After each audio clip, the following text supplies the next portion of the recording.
Hello friends, आपके अपने YouTube channel दा प्रसाद विद्या प्रेम पे आपका हार्दिक स्वागत है। हम कर रहे थे सातवाहन वंश और सातवाहन वंश के अंदर हम विभिन्न जो राजा हुए थे उनके बारे में हमने अध्ययन कर लिया। आज हम करने वाले हैं सातवाहन कालीन संस्कृति, यानी कि उनका प्रशासन कैसा था, उनका समाज कैसा था, उनकी संस्कृति कैसी थी।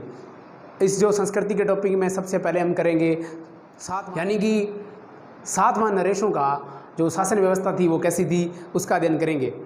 एक स्वाभाविक सी बात है कि उस समय सातवाहन शासक जो थे उनके समय शासन की जो व्यवस्था थी, उनका जो शासन व्यवस्था राजतंत्रात्मक थी, उनकी शासन व्यवस्था राजतंत्रात्मक थी। वो देवीय शक्ति में बिलीव करते थे कि राजा के अंदर देवीय शक्ति होती है। नासिक के अभिलेख में गौतमीपुत्र सातकर्णी की कई देवताओं के साथ तुलना की गई है। अब हम उनके शासन व्यवस्था को अध्ययन करेंगे कि किस प्रकार उनके शासन व्यवस्था थी। हमारा टॉपिक है सातवाहन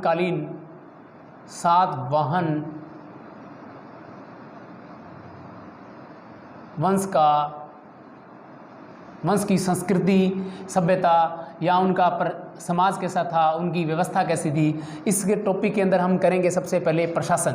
क्या करेंगे? प्रशासन, कि उनका प्रशासन कैसा था, उनका इतना बड़ा जो राज्य था वो किस प्रकार चलता था। सबसे पहले कि यहाँ पे राजतंत्रात्मक शासन था और जो शासन की धुरी थी वो राजा ही था। कौन था? राजा था। शासन कैसा था? राजतंत्रात्मक था। राजतंत्रात्मक शासन था, राजतंत्रात्मक शासन का जो स्वरूप राजतंत्रात्मक था, यानी कि राजा ही सर्वोपरि था। राजा ही सर्वोपरि था। कैसा था? सर्वोपरि था। राजा सर्वोपरि था। इम्पोर्टेंट बात यह है कि ये देवीय शक्ति के विश्वास करते थे। देवीय शक्ति में विश्वास करते थे कि राजा के अंदर कोई देवीय शक्ति होती है या देवता की या भगवान की इच्छा से ही कोई शासक बनता है। देवीय शक्ति में विश्वास करते थे।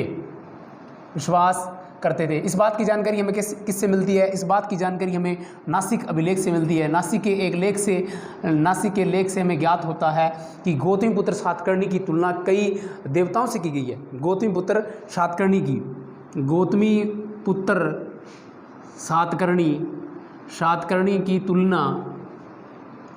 तुलना कई देवताओं से की गई, कई देवों से की गई है। देवों से की गई है। किसकी तुलना? गौतमीपुत्र सातकर्णी की तुलना कई देवताओं से की गई है। उस समय राजा को राजन कहा जाता था या महाराज कहते थे।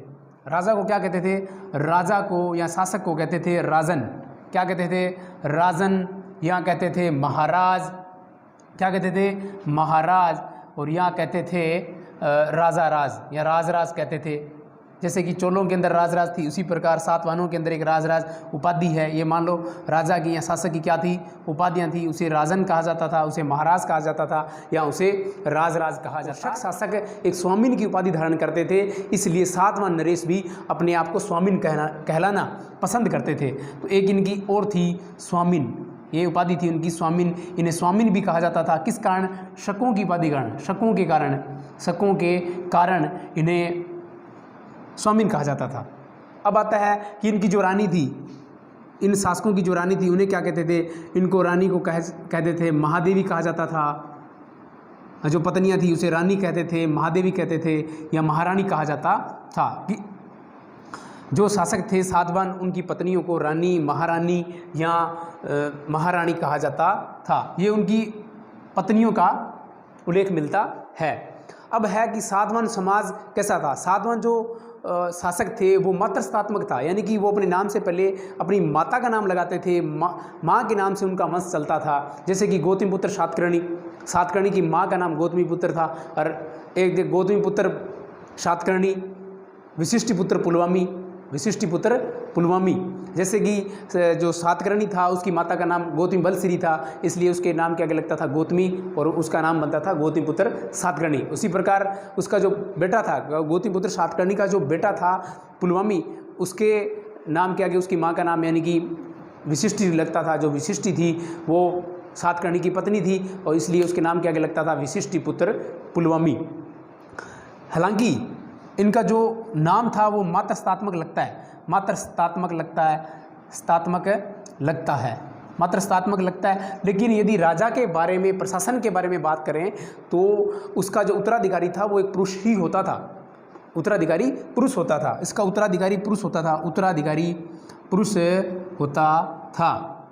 कई विलेखों से हमें इस बात की जानकारी मिलती है कि यदि राजा, जिसे राजा बनाया जाना था, यदि वो अलग वयस्क होता था तो उसके जो राजा था, यानी कि जो तत्कालीन राजा था, उसके भाई को भी राज सिंहासन दिया जा सकता था। लेकिन उत्तराधिकार का जो प्रश्न है या उत्तराधिकार का जो मसला है ये पुरुषों तक सीमित था, पुरुषों तक सीमित था। हालांकि दो जो रानियां थी, एक नायनिका यानी नागनिका और दूसरी थी गौतमी बलश्री, जिनका प्रशासन के अंदर काफ़ी हस्तक्षेप मिलता है, जिनका प्रशासन के अंदर काफ़ी काम किए हुए मिलते हैं या अभिलेखों से जानकारी मिलती है कि उन्होंने प्रशासन में काफ़ी अच्छी भूमिका अपनी निभाई थी। जैसे कि नागनिका थी, नंबर 1 नागनिका, यहाँ लिखते हैं हम नागनिका, नागनिका या नायनिका, ये सातवाहन वंश का जो प्रथम योग्य शासक हुआ था वो सातकर्णी प्रथम था और सातकर्णी प्रथम की पत्नी थी नागनिका।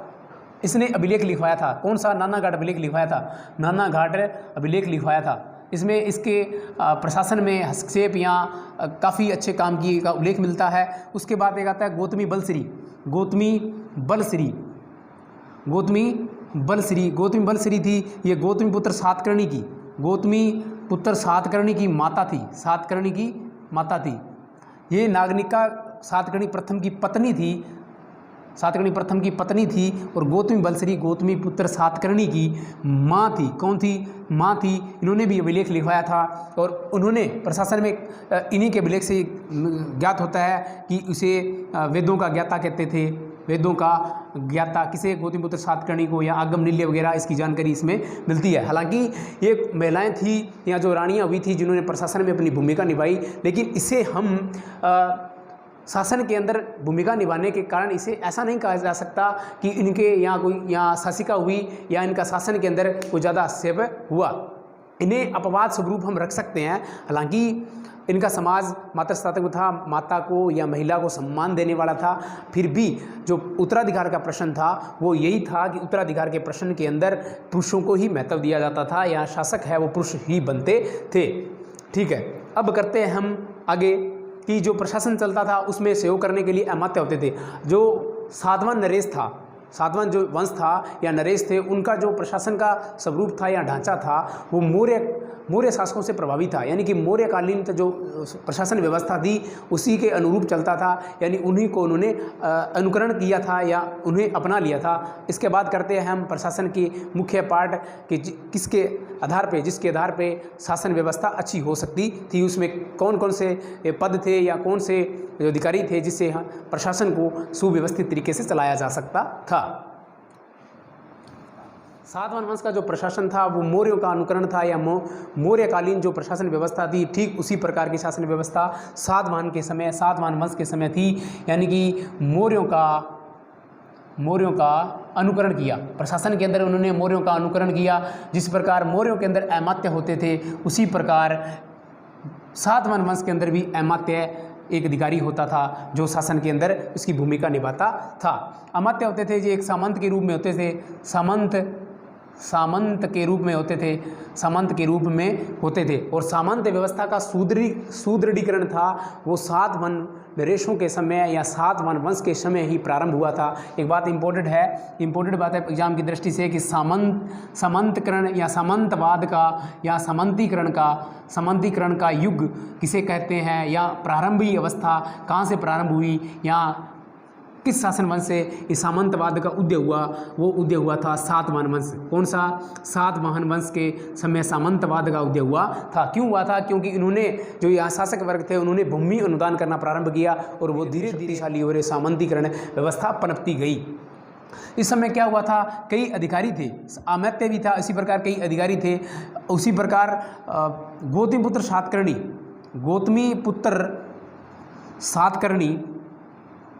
सातकर्णी और वशिष्ठिपुत्र पुलवामी ने अपने क्षेत्र के अंदर एक महासेनापति, इन दोनों ने सेनापति अधिकारी की नियुक्ति की थी। किसकी? महासेनापति अधिकारी की नियुक्ति की थी। हालांकि ये तथ्यों से या अभिलेखों से जानकारी मिलती है, ये महासेनापति था जो प्रशासन की बाह्य जो सेना थी या बाह्य जो सीमा थी, बाह्य सीमा का रक्षण करने वाला, का रक्षक करने वाला या रक्षण करने वाले ये अधिकारी थे। हालांकि जो केंद्रीय भाग जो व्यवस्था करते थे, केंद्रीय विभाग की जो व्यवस्था करते थे या शासन की देखभाल करते थे, वो अधिकारी अलग थे। और महासेनापति ये गौतमीपुत्र सातकर्णी और वशिष्ठपुत्र पुलमावी के समय एक महासेनापति पद को सर्जित किया गया, अधिकारी की नियुक्ति की, जो सातवाहन नरेश के या सातवाहन वंश के जो बाह्य सीमा है, साम्राज्य की बाह्य सीमा है, वहाँ के देखरेख करते थे, उनकी सीमा का रक्षण करते थे। और इसी समय सामंतवाद को बढ़ावा मिला। किसको बढ़ावा मिला? सामंतवाद को मिला। सामंतवाद को बढ़ावा मिलना या सामंतवाद का उदय होने का कारण उदय हुआ किसके समय? सातवाहनों के समय। सामंतवाद का उदय किस राजवंश के शासनकाल में हुआ? तो सातवाहन वंश के समय। सामंतवाद के उदय का जो कारण है वो क्या था? वो था कि सातवाहनों द्वारा, सातवाहन नरेशों द्वारा जो भूमि अनुदान दी गई, नरेशों द्वारा जो भूमि अनुदान दी गई, इसकी वजह से हुआ। जिस प्रकार महासेनापति था, ये जो सीमा के बाह्य रक्षण अधिकारी थे, इन्हें भी भूमि अनुदान करने का अधिकार दिया गया था। ये प्रमुख अधिकारी थे। इसमें आगे और आएंगे, जैसे महारथी है या महाभोज है, उनको भूमि अनुदान देने का, सिक्के ढालने का कुछ अधिकार दिए गए थे, जिस वजह से सामंतीकरण का या सामंतवाद का उदय हुआ था। अब आता है कि सामंतवाद का उदय, उसमें कई प्रकार, इसे हम 3 पार्ट में बांटते हैं। सामंत को 3 पार्ट में बांटते हैं, राजा, महाभोज और सेनापति। इनके अंदर शक्तियों का विभाजन था। पहले कोई राजा था, उसके बाद कोई महाभोज था या सेनापति था, जो शासन व्यवस्था को सुचारू रूप से देखते थे। अब क्या है, एक हमें जानकारी मिलती है कन्हरी। हम कर रहे हैं सातवाहन प्रशासन, तो 2 लेख आते हैं, कन्हरी और कार्ले लेख। कन्हरी और कार्ले लेख के अंदर हमें 2 नाम मिलते हैं, महाभोज और महारथी। ये सामंतों के नाम हैं। ये वो सामंत है, ये जो बड़े सामंत है जिनका पद वंशानुगत होता था, यानी कि अनुवांशिकी होता था, यानी कि सामंत के बाद उसका बेटा सामंत, उसके बाद उसका बेटा सामंत बनता था। ये 2 बड़े नाम हैं, महाभोज और महारथी, जो ऊपरी भाग व कोंकण तट के सामंत थे और जिनको अधिकार था कि वो अपने अधिकार क्षेत्र में, यानी सामंत की जो सामंत क्षेत्र था, उस क्षेत्र के अंदर वो सिक्के ढाल सकते थे, सिक्के जारी कर सकते था। लेख है कार्ले और कन्हरी। कार्ले और कन्हरी लेख से हमें 2 नाम मिले। कौन से? महारथी और महाभोज। महारथी और महाभोज 2 लेख मिले। महारथी कोंकण तट के उत्तरी भाग, उत्तरी कोंकण तट का अधिकार क्षेत्र में था, और महारथी ऊपरी भाग यानी कि पश्चिमी क्षेत्र का अधिकार क्षेत्र में महाभोज के थे। इस बात की जानकारी में कार्ले व कन्हरी लेख से मिलता है। जो सातवाहन वंश के जो समय प्रशासन व्यवस्था थी, वो मौर्यों की अनुकृति थी, यानी कि मौर्यों के समान ही थी। मौर्यों का अनुकरण किया था। किनका अनुकरण किया था? मौर्यों का अनुकरण किया था। इस बात की जानकारी हमें इसलिए इस बात की जानकारी मिलती है कि मौर्यों के समय जिले को आहार कहा जाता था। जिले को क्या कहते थे? आहार कहते थे। और सातवाहन के समय जिलों को आहार कहा जाता था। इनका जो अधिकारी था उसे अमात्य कहा जाता था, जो जिलों की शासन व्यवस्था को देखते थे। ये जो महाभोज या महारथी है, महाभोज है, ये भूमि अनुदान कर सकते थे, भूमि दान भी दे सकते थे। यही कारण था कि सातवाहनकालीन समय सामंतकरण का उदय हुआ, सामंतीकरण व्यवस्था लागू हुई, भूमि के अनुदान के कारण हुई थी, क्योंकि भूमि अनुदान देने से लोग भूमिपति बन बैठे थे और जिससे सामंतवाद का उदय हो गया। भूमि दान कर सकते थे, ये अपने क्षेत्र में सिक्के भी डाल सकते थे, इस बात की जानकारी हमें मिलती है। स्थानीय शासन था, स्थानीय जो शासन व्यवस्था थी, शासन व्यवस्था भी सामंतों के हाथ में, सामंतों के हाथ में थी। अमात्य भी एक तरह का सामंत था और स्थानीय शासन व्यवस्था भी सामंतों के हाथ में थी। अब क्या होता है कि सातवाहन एक वंश में एक शासक हुआ था हाल, जो एक विद्वान था जिसने ग्रंथ लिखा था गाथा सप्तशती। गाथा सप्तशती के अंदर एक नाम मिलता है ग्रामणी नाम मिलता है। क्या नाम मिलता है? ग्रामणी, जो ग्रामिक के लिए उपयोग लिया गया, ग्रामिक या गोलमिक के लिए उपयोग में लिया गया है। और ग्रामिक, ये गोलमिक है, ये ग्राम का प्रधान था, ग्राम का प्रधान कह लो, या प्रशासन का देखभाल करने वाला, शासन का अध्यक्ष कह लो, प्रधान कह लो, प्रशासन की देखभाल करने वाला था, उसे कहते थे गोलमिक। क्या कहते थे? गोलमिक कहते थे या ग्रामिक कहते थे, और इसे ग्रामिक कहते थे। और इसे गाथा सप्तशती के अंदर, हाल की गाथा सप्तशती के अंदर ग्रामीणी शब्द का उल्लेख है। ये जो सामंत व्यवस्था थी ये 3 प्रकार से थी। सामंत व्यवस्था 3 प्रकार से थी। एक सामंत को राजा कहते थे, एक को महाबोज कहा जाता था जो कार्ले या कैनरी लेक से मिला है, और एक था सेनापति सेना का रक्षक था, इसके पास सैनिक टुकड़ी होती थी। उसी प्रकार जो ग्रामिक था इसके पास भी एक सेना की टुकड़ी होती थी। ग्रामिक या गोलमिक था, इसके पास सेना की टुकड़ी होती थी। ग्राम के प्रधान को हालिक भी कहा जाता था। क्या कहते थे? हालिक भी कहा जाता था। कुछ जगह गोलमिक उल्लेख मिलता है, ग्रामिक मिलता है, कुछ जगह हालिक भी मिलता है। सामंत 3 पद थे, राजा, महाबोज, सेनापति। और हाल की गाथा सप्तशती ग्रामीणी है, इसके अंदर ग्रामिक को ग्रामीणी कहा गया। इम्पोर्टेंट बात यह है कि आहार जो थे, यानी कि जिलों को आहार कहा जाता था, आहार का जो देखभाल करने वाला अमात्य था, ये ग्राम के जो अधिकारी थे, गोलमिक या ग्रामिक है, वो अमात्य के अधीन आते थे, अमात्य के अधीन थे, या ग्राम आहत के अधीन था। ये जो ग्रामिक शासन व्यवस्था देखने वाले अधिकारी थे वो अमात्य के अधीन थे।